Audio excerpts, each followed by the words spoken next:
آپ کو معلوم ہے کہ رمضان مبارک کی اب آمد ہے، یہ آخری ہفتہ ہے ہمارے پاس.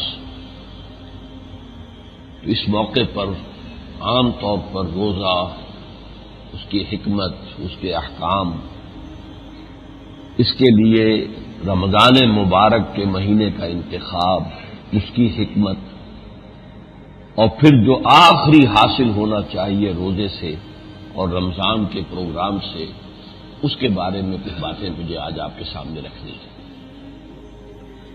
پہلے ذرا ایک تاریخی اعتبار سے بات سمجھ لیجیے.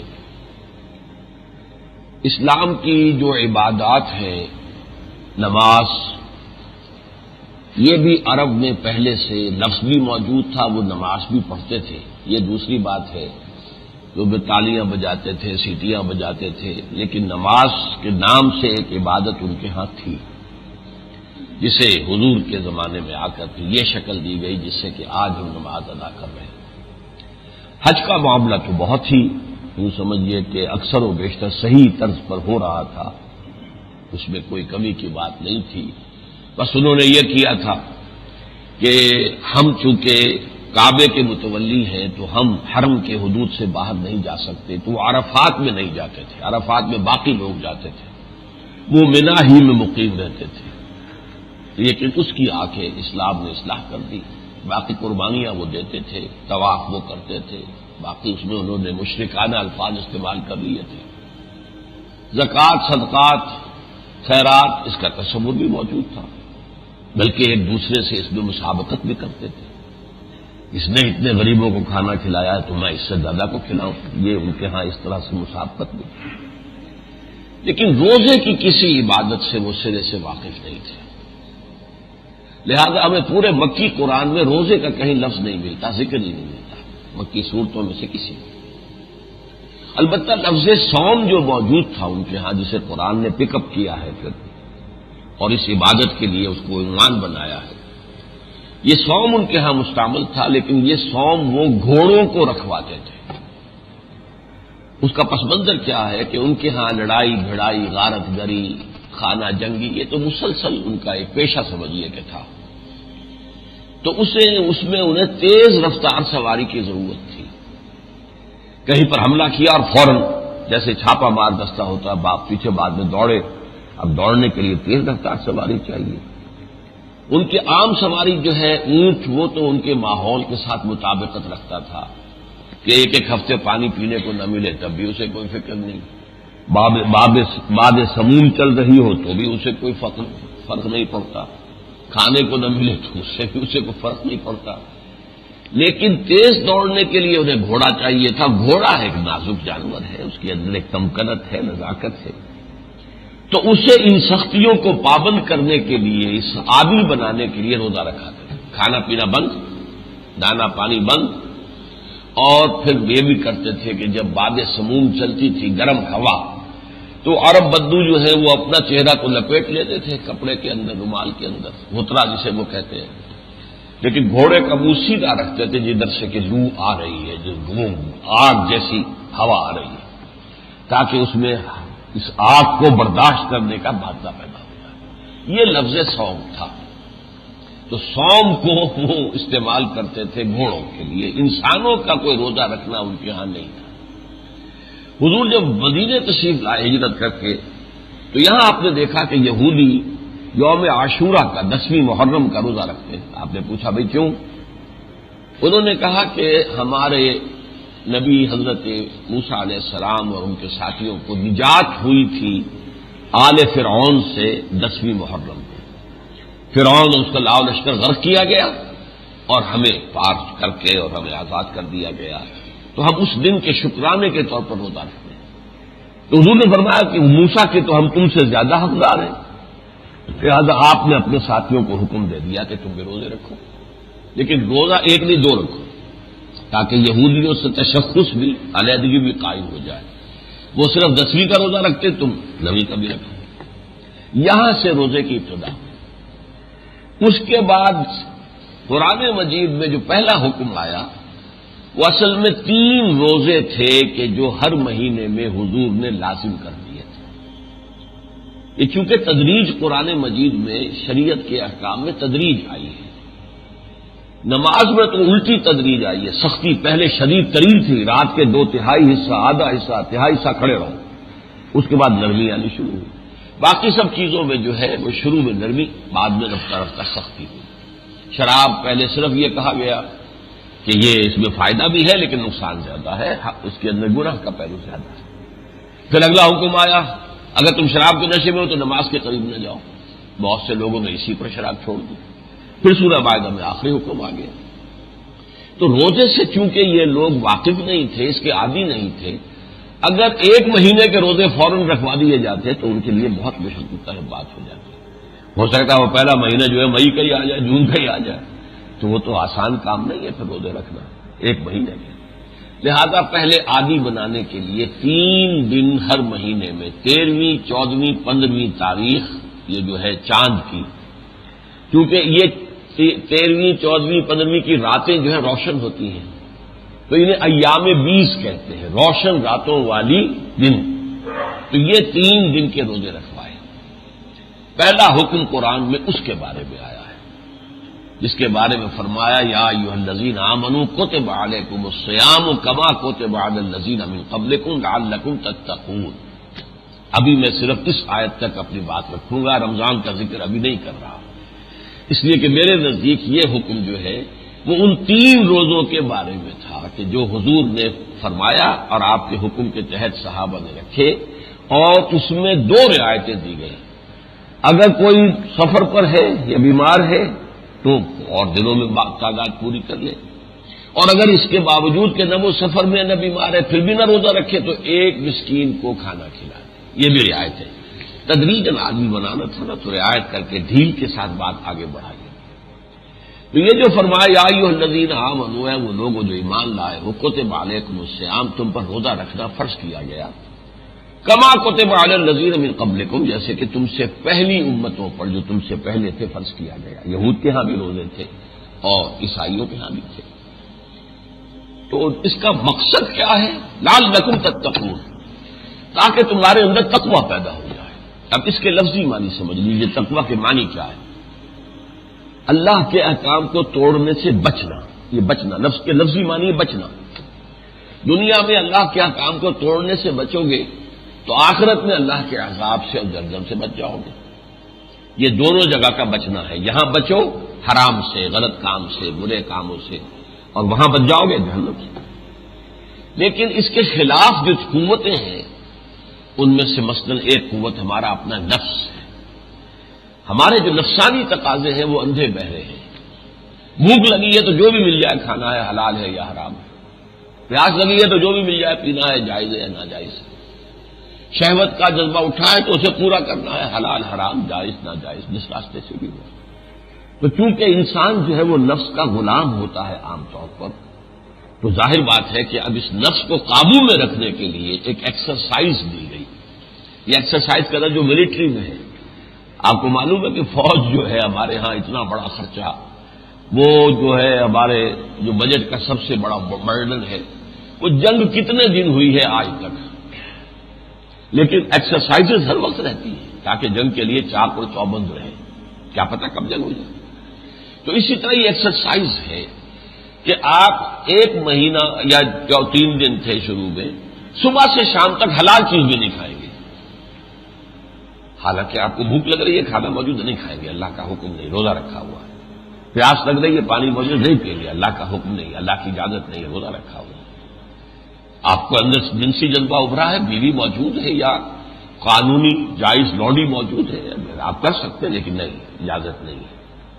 تو یہ مشق اگر آپ کریں گے تو آپ میں قوت پیدا ہو جائے گی، جس کو عام الفاظ میں ہم کہیں گے ضبط نفس۔ آپ اپنے نفس کو کنٹرول میں کر سکیں گے۔ اس نفس کا اور ہمارا معاملہ ایسا ہی ہے جیسے ایک گھوڑا اور ایک اوپر سوار۔ گھوڑا طاقتور زیادہ ہے، سوار کمزور ہے تو وہ گھوڑا پٹک دے گا، یہاں مارے گا یا وہاں گرائے گا۔ لیکن اگر طاقتور ہے جو ہے سوار، اس کی رانوں میں جان ہے، اس نے کسا ہوا ہے گھوڑے کو اپنی رانوں کے درمیان، تو پھر وہ گھوڑا جو ہے وہ سوار کے اشارے پر مڑے گا، جائے گا، لے جائے گا۔ تو نفس اگر منہ زور ہے تو وہ آپ کو کسی بھی گناہ میں کسی وقت جو ہے وہ ملوث کر دے گا۔ تو نفس کو قابو میں رکھنے کے لیے یہ ذرا دو لفظ سمجھ لیجئے، انگریزی میں دو لفظ آتے ہیں، سیلف کنٹرول اور سیلف اینیہیلیشن۔ سیلف کنٹرول ہے ضبط نفس، اور سیلف اینیہیلیشن ہے نفس کشی، نفس کو کچل دینا۔ یہ اسلام نہیں ہے۔ اسلام چاہتا ہے کہ نفس کا بھی حق ہے۔ اللہ نے تمہارے اندر بھوک رکھی ہے تو بھوک کو تم جائز طریقے سے پورا کرو، جنسی تقاضا جائز ذریعے سے پورا کرو، ضبط نفس ہو، نفس کشی نہیں، سیلف اینیہیلیشن۔ یہ رہبانیت ہے، اس پر انشاءاللہ پرسوں درس ہوگا پورا۔ یہ رہبانیت کی جو ابتداء کی ہے، بدعت ایجاد کی ہے، یہ حضرت عیسیٰ علیہ السلام کے پیروکاروں نے کی ہے۔ وَرَهْبَانِيَّةً ابْتَدَعُوهَا۔ اسلام میں کوئی رہبانیت، نفس کو کچلنا نہیں ہے۔ ان لنفسک علیک حقا، نفس کا بھی تم پر حق ہے، لیکن جائز طریقے سے پورا کرو۔ تو تمہارا کنٹرول نفس پر ہونا چاہیے، نفس کو کچلنا نہیں ہے۔ نفس تو گھوڑا ہے، گھوڑا تمہیں لے کر جائے گا، گھوڑے پہ چڑھ کر تم جہاد کرو گے۔ تو تمہارا نفس بھی جو ہے، یہ جسم ہے انسانی، یہ بھی ایک آپ کے پاس ایسٹ ہے اللہ نے جو دی ہے، اسے اللہ کے دین کے لیے استعمال کرو، لیکن کب کرو گے؟ جبکہ تمہارا اس کے اوپر کنٹرول۔ تو روزہ، مجرد روزہ جو ہے وہ ضبط نفس کے لیے ہے، جس کے لیے دینی اصطلاح ہے تقوی، بچنا، نفس کے حملوں سے بچنا۔ لہذا حضور نے فرمایا الصوم جنۃ، روزہ جو ہے وہ ڈھال ہے۔ جیسے ڈھال سے آپ وہ تلوار کا وار ہو رہا ہے اسے روکتے ہیں، وہ سامنے سے نیزہ لے کے آ رہا ہے آپ روک لیتے ہیں اس پر، اسی طرح نفس کے حملوں سے اپنے آپ کو محفوظ کرنے کے لیے یہ مشق ہے جو دی گئی ہے۔ پہلے مہینے میں 3 دن، اس میں ٹھنڈے دن بھی آ گئے، گرم دن بھی آ گئے، لیکن جب بات کچھ راسخ ہو گئی مزاجوں کے اندر تو پھر رمضان کے روزے کا حکم دیا گیا۔ اب میں ذرا ترجمہ کر دیتا ہوں کہ حضور نے جو یہ قرآن مجید میں جو پہلا حکم آیا ہے اس میں پھر کیا رعایتیں دی گئی۔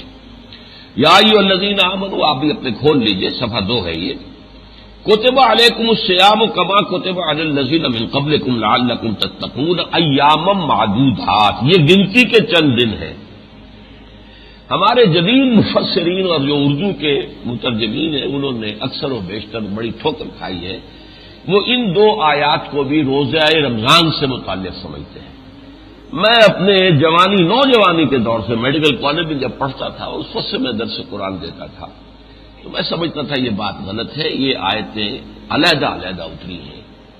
بعد میں مجھے اس کی توثیق ہو گئی کہ ہمارے سلف میں تفسیر کبیر میں نے دیکھا کہ وہ رائے موجود ہے جو میری رائے ہے، تو مجھے خوشی ہوئی کہ یہ رمضان کے روزے کا حکم نہیں ہے بلکہ 3 روزے، ایام معدودات، گنتی کے چند دن۔ اب گنتی کے چند دن جو ہے وہ 30 دنوں کو تو گنتی کے چند دن نہیں کہہ سکتے، اور ویسے بھی معدودات کے وزن پر جمع قلت آتی ہے، 9 تک کے عدد پر اس کا اطلاق ہو سکتا ہے، اس 10 اور 10 سے زائد پر نہیں۔ تو یہ 3 دن کے روزے تھے۔ چنانچہ اگلے ہی رکوع میں جب حج کا ذکر آتا ہے اگلے سے اگلے رکوع میں، تو اس میں مینا میں قیام کے بارے میں فرمایا ہے فَإِذَا قَضَيْتُم مَّنَاسِكَكُمْ فاذْكُرُوا اللَّهَ كَذِكْرِكُمْ آبَاءَكُمْ أَوْ أَشَدَّ ذِكْرًا ایام معدودات فمن تعجل فی یومین فلا اثم علیہ ومن تأخر فلا اثم علیہ۔ یوم نحر جو ہوتا ہے اصل تو یوں سمجھیے کہ مناسک حج ادا ہو گئے، عرفہ بھی ہو گیا، مزدلفہ بھی ہو گیا، طواف بھی ہو گیا، اور اس کے بعد آپ نے حلق بھی کرا لیا، قربانی بھی ہو گئی، طواف زیارت بھی ہو گیا۔ اب اس کے بعد 3 دن یا 2 دن منا میں اور قیام میں، ان کو بھی کہا گیا ایام معدودات، گنتی کے چند دن ہیں، وہ یہ 2 یا 3۔ فمن تعجل فی یومین فلا اثم علیہ، جو 2 دن ہی کر کے واپس آ جائے کوئی گناہ نہیں، یہ بھی رعایت مزید۔ ومن تاخر، جو مؤخر کر دے اور 3 دن پورے کرے تو اس میں بھی گناہ نہیں۔ تو یہ اصل میں ایام معدودات وہ 3 دن ہیں جن کے بارے میں نے آپ کو بتا دیا۔ فمن کان منکم مریضا او علی سفر فعدۃ من ایام اخر، تو جو کوئی بھی ان 3 دنوں میں تم میں سے بیمار ہو یا سفر پر ہو تو اسے وہ تعداد پوری کرنی چاہیے دوسرے دنوں میں۔ ومن تطوع خیرا فهو خیر اللہ وعلی الذین یطیقونہ فدیۃ طعام مسکین۔ مزید ایک رعایت یہ رکھیے کہ چونکہ تم ابھی عادی نہیں ہو روزہ رکھنے کے، تو ٹھیک ہے اگر تم طبیعت آمادہ نہ ہو، حالانکہ نہ سفر پر ہو اور نہ بیمار ہو، تو بھی تم روزہ قضا کر سکتے ہو، ایک فدیہ، ایک مسکین کا کھانا کھلانا۔ یہ ایک اضافی رعایت دی گئی.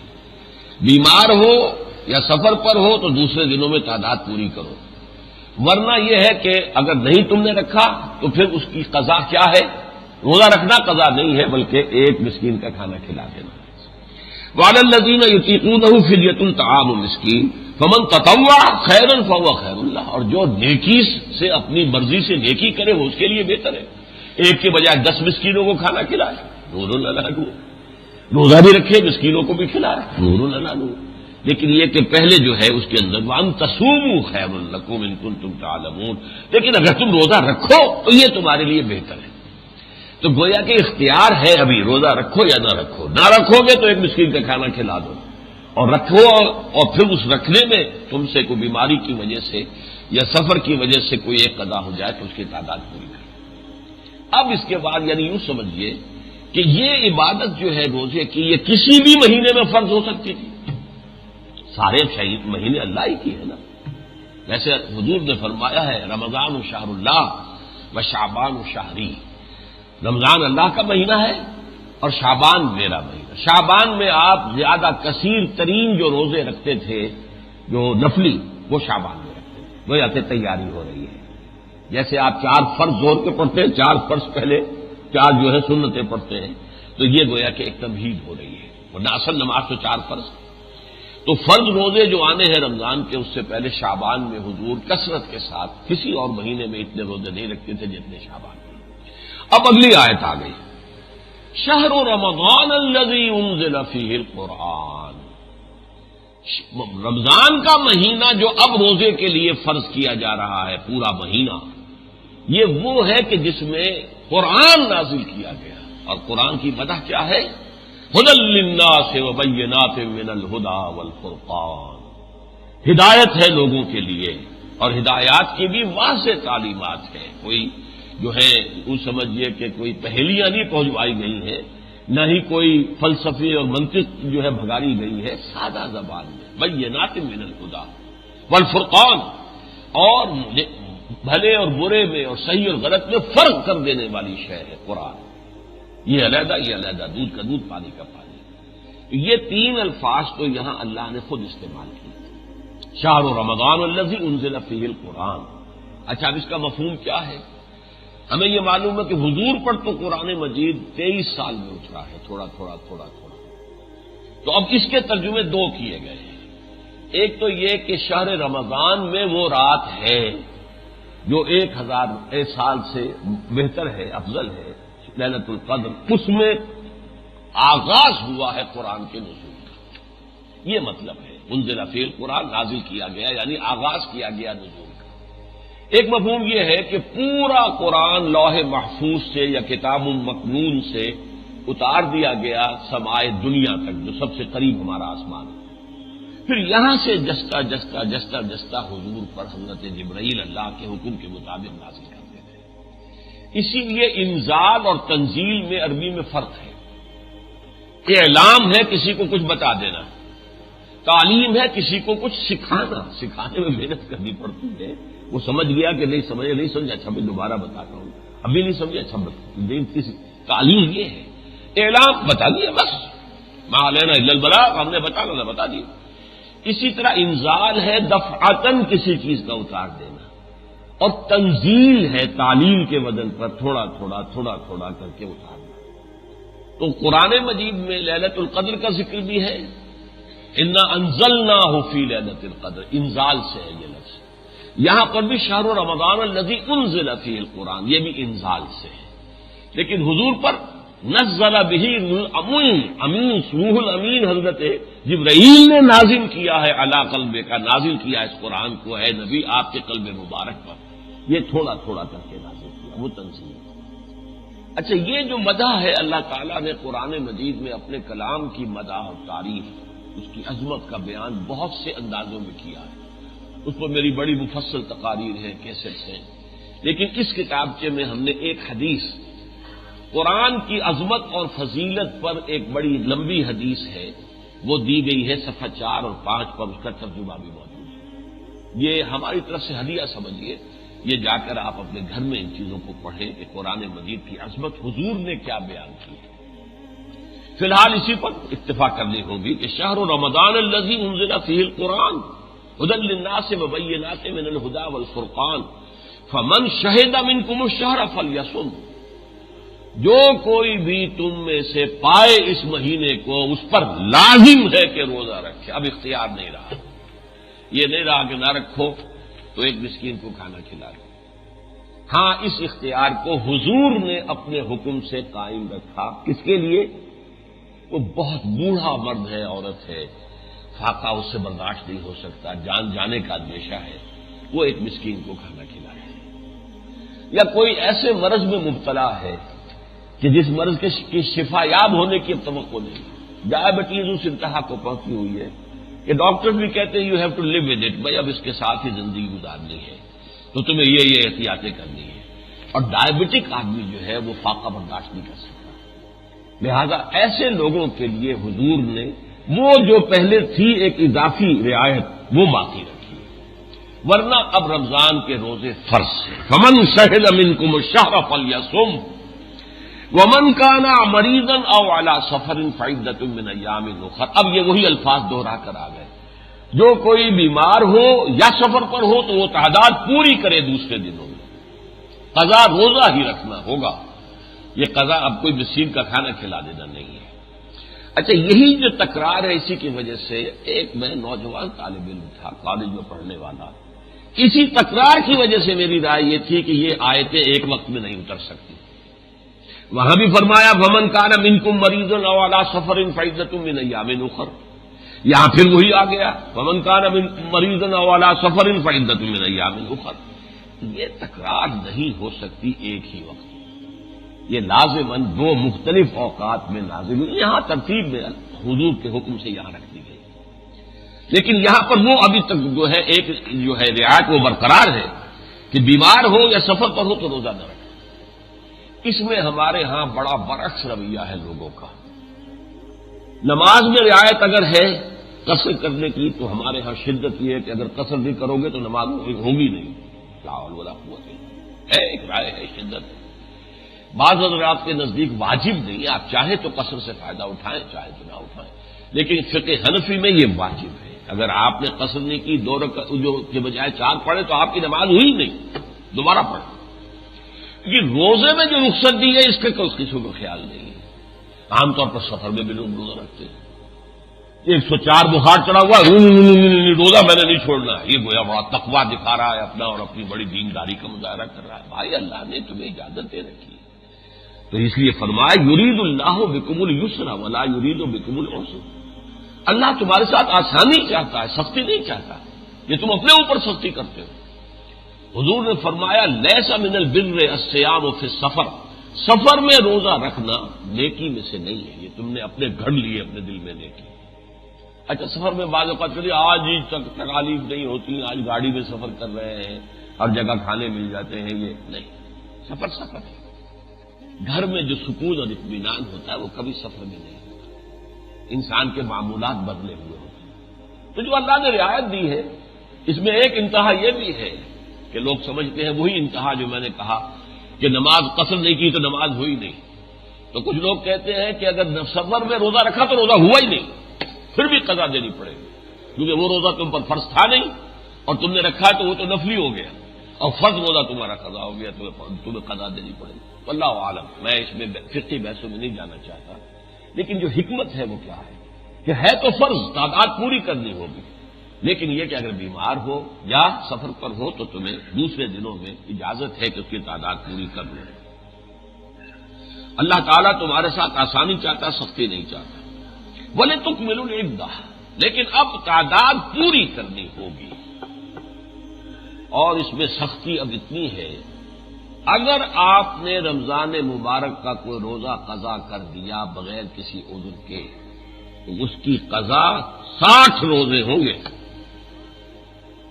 اگر آپ نے روزہ توڑ لیا کسی وجہ سے تو پھر 60 روزے، اور وہ بھی یہ نہیں کہ کچھ 10 رکھ لیے پھر کچھ چھوڑ دے دو گے، متتابعین متواتر 60۔ تو اس روزے کی، رمضان کے روزے کا معاملہ یہ ہے۔ ہاں اگر بیمار ہو، سفر پر ہو تو اجازت ہے۔ وَلِتُكْمِلُوا الْعِدَّةَ وَلِتُكَبِّرُوا اللَّهَ عَلَىٰ مَا هَدَاكُمْ، اور تاکہ تم اللہ کی تکبیر کرو اس پر کہ جو اس نے ہدایت تمہیں دی.